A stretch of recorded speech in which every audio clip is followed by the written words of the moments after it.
Oke, kembali lagi di channel saya. Makasih buat kalian yang sudah mulai video ini ya. Ada yang bilang Prabowo makhluk berkaki empat. Saya baca itu juga. Ya, Prabowo berkaki empat. Ada begitu. Ya ini kan disinformation kan. Ya. Ini saya mau menanggapi ya. Saya baca netizen. Oh, makan gratis.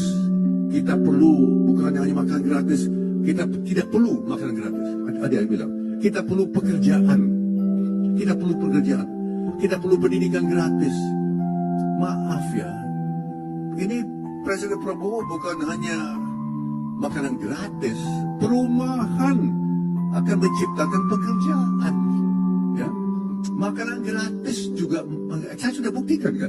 Saya mengajak kawan-kawan untuk rangkul satu sama lain, nyanyi bersama-sama. Shalalalalala, Prabowo anjing. Shalalalalala, Prabowo anjing. Demo kok malah ujaran kebencian nih, sampai bilang Pak Presiden Prabowo itu aduh, agak lain ya mahasiswa yang satu ini, mahasiswa maksudnya nih, salah mulu gue nih nyebut kata mahasiswa sama mahasiswa. Aduh, kok bisa ya dia bersuara mengeluarkan orasi yang langsung menghina Presiden Prabowo. Ini sih udah orasi provokatif, nanti nih ujung-ujungnya bikin video klarifikasi dan permintaan maaf. Ya semoga sih enggak ya, kalau memang nih merasa perkataan dari mahasiswa ini benar sebagai bentuk orasi pendapat dalam berekspresi nih mengkritik pemerintahan atau Presiden Prabowo. Sebenarnya mahasiswa demo itu nggak ada loh larangan sama sekali. Kalian bebas nih mengeluarkan pendapat dan berekspresi dalam mengkritik pemerintahan. Ya tapi jangan sampailah melecehkan dan menghina presiden. Seakan-akan nih kalian mahasiswa udah paling bener nih dalam panggung demokrasi ini. Padahal guys ya, berdasarkan tingkat persentase kepuasan masyarakat terhadap 100 hari kinerja Presiden Prabowo dan Kabinet Merah Putih itu mencapai 80% loh. Berarti kan demo yang dilakukan mahasiswa merupakan perwakilan rakyat dari sekian persen yang tidak puas nih sama kinerja Prabowo. Atau mahasiswa cuma sebagai alat nih dari kelompok orang barisan sakit hati. Oh iya, buat adik kita nih ya, yang kemarin mahasiswi ini videonya sempat viral ya, yang mana nih orasinya mengandung provokatif menghina presiden ya, pasal ayat 1 RUU KUHP. Nggak ada yang larang kok untuk mengeluarkan pendapat atau memberikan kritik kepada pemerintahan atau presiden. Ya tapi jangan sampai nih ada orasi-orasi provokatif atau menggunakan kata-kata kasar sampai melecehkan presiden. Makan bergizi gratis pro rakyat. Setelah itu efisiensi anggaran pro rakyat. Setelah itu apa lagi? Masalah PPN 12% pro rakyat. Masalah apa lagi? Ya, masalah pembentukan badan pengelolaan investasi itu juga pro rakyat. Itu untuk kemajuan masa depanmu. Kau anjing-anjingkan orang. Aku jujur aja ku bilang ya, manggil nama bapaknya kawan gua aja aku gemetaran, apalagi menganjing-anjingkannya. Ini presiden. Anak siapa kau? Aku sanksi ini anak pejabat yang kena imbas dari efisiensi anggaran.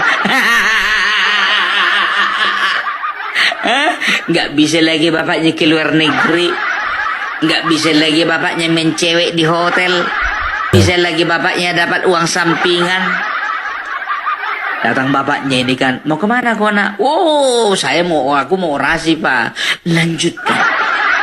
Sama siapa kau pergi demo? Sama teman-teman lah pak. Maju terus. Apa rupanya mau kalian tuntut? Masalah efisiensi anggaran pak. Itu yang bapak mau. Ayo nak, tunjukkan baktimu kepada orang tua.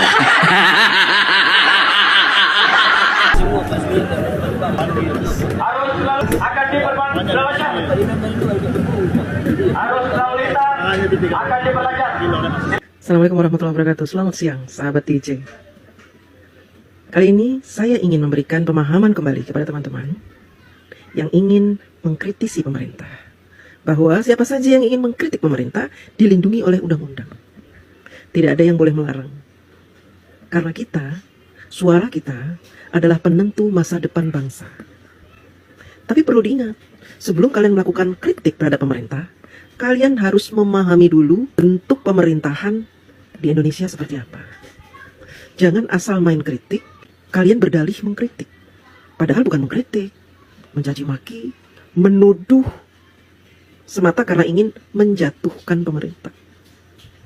Kalian tidak paham yang kalian kritisi, kalian tidak paham apakah benar kalian bisa mengkritisi dengan cara itu, tapi kalian langsung eksekusi. Langsung bikin VT disebar. Biar viral, atau bagi buzzer-buzzer bayaran supaya cair. Sebagaimana yang mereka tuduhkan kepada saya selama ini. Sekarang Indonesia gelap. Tagar-tagar kalian itu mewakili siapa? Mewakili rakyat atau mewakili pejabat-pejabat yang membayar kalian? Ketika ada rakyat yang mengkomplain apa yang kalian suarakan, jangan kalian bilang kami ini ad hominem. Kami ini melakukan tagar-tagar tandingan. Jangan bilang begitu. Kalian bebas bersuara mengkritik, kami juga bebas bersuara mengkritik kalian. Karena kritik kalian ini sudah di luar nalar manusia yang waras. Agenda kalian demo itu apa? Apa? Ingin membatalkan apa yang sudah menjadi keputusan presiden untuk memangkas budget di kementerian dan dinas-dinas. Sebenarnya kalian ini membela siapa? Membela pejabat yang ingin makan duit rakyat atau membela rakyat? Uang yang dipangkas itu untuk kepentingan rakyat miskin. Terus kalian menyuarakan suara siapa? Suara siapa? Suara pejabat-pejabat itu yang membayar kalian. Saya tahu kamu dibayar. Saya kenal kamu. Orang PDIP, saya kenal. Kamu dibayar. Kalau kamu keberatan dengan ucapan saya, laporkan saya ke polisi. Kamu orang bayaran. Selama ini kan ante-antenya Banteng selalu menyebut saya, menuduh saya bayarannya Jokowi. Tapi kalian sampai sekarang tidak bisa membuktikan itu. Saya akan buktikan kalau kamu bayaran. Saya punya data banyak. Karena saya dulu pernah bergabung dengan PDIP. Saya tahu PDIP itu punya komunitas buzzer yang tersebar di WhatsApp. Satu grup itu isinya lebih dari 250 orang. Mereka punya ratusan grup buzzer. Kamu salah satunya. Oh betul. Jadi nggak usah sok membawa suara rakyat, sementara kamu membawa suara parpol, membawa suara pejabat korup. Sebagai anak muda, harusnya kamu berpikir jernih. Pak Prabowo belum setahun loh. Kamu sudah bikin karena perut kamu lapar. Mbak Kamu DJ. senang dibayar untuk bicara. Perut kamu lapar.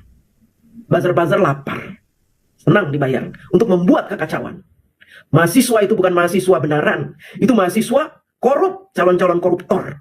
Mahasiswa yang bisa dibayar untuk bersuara. Dulu di Indonesia tidak ada demo-demo. Zaman Pak Harto. Kumpul-kumpul aja kita dibubarkan. Gak ada. Kumpul ngaji aja dibubarkan. Ada kumpul-kumpul ustadz ceramah dibubarkan. Ingat ya, waktu itu Nyempriuk. Dibubarkan. Dan ketika Pak Jokowi, kalian dibebaskan. Melakukan aksi apapun dibebaskan. Waktu ada aksi 212, orang PDIP melempem, ciut, tidak berani. Sekarang kalian semangat untuk berdemo karena apa? Lahan kalian sudah ditutup. Ganjar Pranowo kalah, PDIP tumbang. Sehingga kalian harus demo. Demo yang tidak mewakili suara rakyat, tapi suara pejabat. Pejabat yang lahannya sudah diobrak-abrik oleh Prabowo Gibran. Kalian kesal, kalian tidak bisa menguasai badan-badan, menguasai dinas-dinas, sehingga kalian memprovokasi. Tolak apa yang sudah diputuskan oleh Prabowo. Adili Jokowi, padahal kalian tidak punya bukti. Sebar fitnah, mulai dari Dirty Vote, Fufu Fafa, Pagar Laut, isu terong Bu Lurah, OCCRP, gagal semua. Kegagalan inilah yang menyebabkan kalian terpicu untuk melakukan demo demi demo. Oke, jadi video gimana menurut kalian dan sampai bertemu di video saya selanjutnya. Buah.